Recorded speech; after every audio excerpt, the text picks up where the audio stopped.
thing is, 1/4 of uranium deposits is accounted for by deposits of metals where uranium is but an associated component. And that is where I'm moving on to. This is the most important thing. By 2030, as soon as 2030, in Tomsk region in Russia, we plan to launch the world's first nuclear power system with a closed nuclear fuel cycle. What does it signify? This is a revolutionary invention by Russian engineers and scientists. It means that almost all of the volume of fuel, 95% of spent nuclear fuel, will be reused multiple times in reactors. This mechanism will allow us to almost fully address the problem of the pile-up of radioactive waste. And most importantly, it'll help us address the issue of securing supplies of uranium. It is evident that the construction of NPPs requires significant funds, and that means that the risks and benefits have to be well balanced between the major participants of such projects. I refer to states, investors, and consumers. I believe we need to build modern funding models for NPP constructions.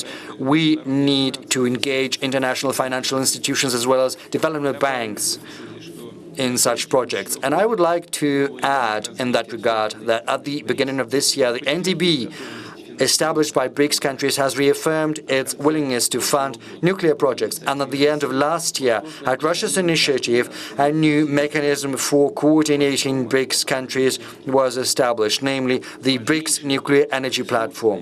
We believe that the peaceful nuclear energy technologies constitute a foundation for broad-based international cooperation for bringing countries together. Russia is interested in fostering stable, long-term environment for projects in nuclear.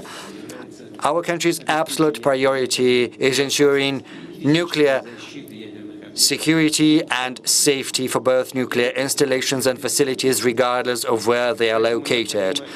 Thus, it is important to further improve the security guidelines and reliability guidelines at every stage of nuclear cycle, starting from uranium extraction to operation of reactors to treatment of spent nuclear fuel and radioactive waste. And we need to regulate this field in such a way to strike the optimal balance between the development of peaceful nuclear energy and reinforcing the non-proliferation regime. The cornerstone of Russia's leadership is our principled approach. First and foremost, we ensure rigorous compliance with all the contractual obligations that we have assumed. We comply with all of our obligations regardless of the political circumstances. Second, we reject the so-called technological colonialism. That means that we do not make our partners dependent on the Russian technical solutions. Quite the contrary. We assist our partners in building their own sovereign national nuclear industry, including in terms of training professionals and building competencies and centers for such competencies. We are engaging local companies in an active fashion. We provide assistance in operating energy units, ensuring supplies of nuclear fuel and treatment of waste. Furthermore, we share our experience and knowledge in building other cutting-edge industries of the 21st century. I refer to nuclear medicine, digital systems, e-transport, as well as new materials. Hence, we assist our partners in securing a genuine development breakthrough, propelling their economies to a whole new level of efficiency, ensuring a higher standard of living for the citizens. All of that constitutes the important public and social dimension to our activities. It also serves as a visible testament to the fact that equal access to technology, including in peaceful nuclear energy, can ensure dynamic as well as fair and sustainable global development.